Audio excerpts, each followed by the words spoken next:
warahmatullahi wabarakatuh. Jadi di video kali ini aku mau membahas tentang hal-hal yang perlu diperhatikan ketika mengirim email.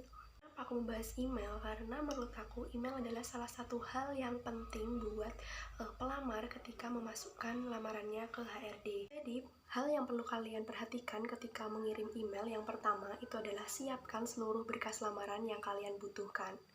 Contoh, ketika perusahaan itu apply lamarannya di Instagram maupun di platform yang lainnya dan itu menyertakan persyaratannya seperti harus mengumpulkan surat lamaran, CV, kemudian ijazah, KTP, dan identitas lainnya dan dibesertakan sertifikat-sertifikat lainnya, itu harus sudah ready ataupun siap ketika mau dikirimkan.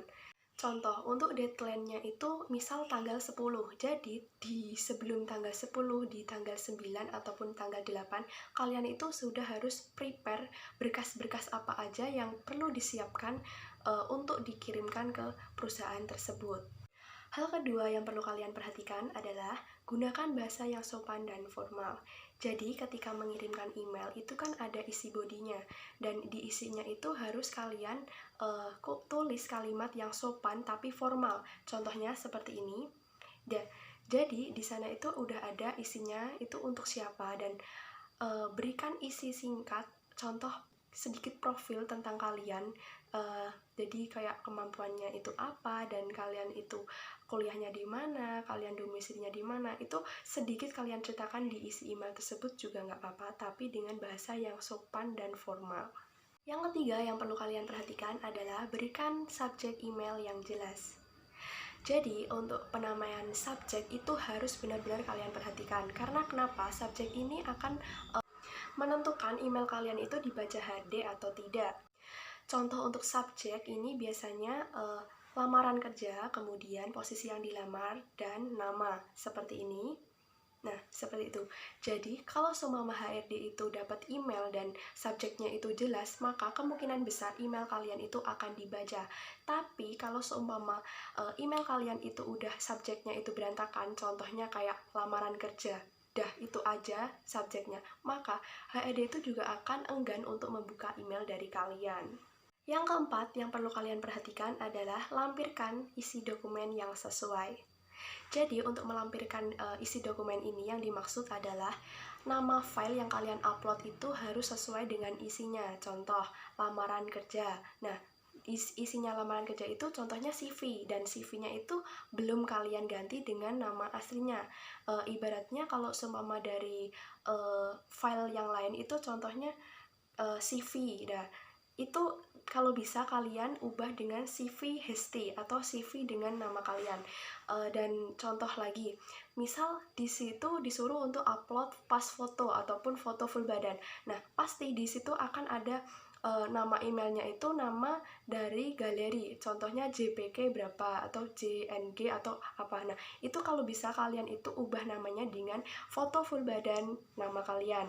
Nah, seperti itu. Dan kalau bisa semua filenya itu disamakan, namanya apa, kemudian dikasih keterangan semua, intinya diseragamkan. Yang kelima yang perlu kalian perhatikan adalah pastikan ukuran dokumen kalian tidak terlalu besar.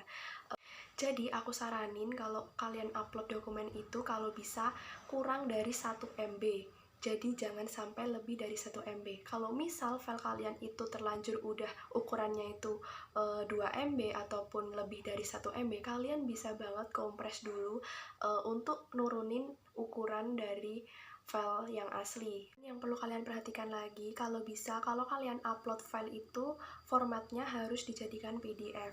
Karena kalau format PDF itu format kalian yang di dalamnya itu nggak akan keacak ataupun nggak akan acak-acakan gitu, masih bisa teratur dan baik gitu.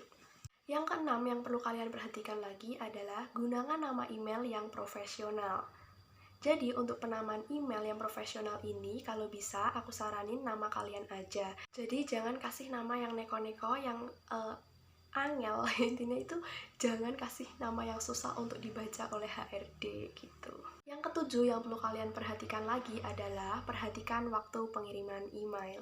Jadi aku saranin buat kalian itu kalau ngirim email di jam operasional mereka. Contohnya perusahaan tersebut itu buka di jam 9 sampai dengan jam 12 waktu istirahat. Maka waktu yang efektif buat kalian ngirim itu sekitar jam 9 sampai dengan jam 11. Maka kalau kalian itu mengirim email di jam-jam tersebut, maka email yang kalian kirim itu sangat berpotensi untuk dibaca oleh HRD. Itu tadi semua hal-hal yang perlu diperhatikan ketika mengirim email. Jadi, aku berharap ketika kalian menonton video ini, kalian bisa memperhatikan lagi ketika untuk mengirim email dengan benar. Semoga bermanfaat. Oke, segitu dulu videonya, dan terima kasih buat yang udah nonton dari awal sampai akhir, dan jangan lupa subscribe channel ini untuk aku bisa semangat lagi untuk berbagi tips dan pengalaman lainnya. Wassalamualaikum warahmatullahi wabarakatuh. Bye bye. Tunggu di next video.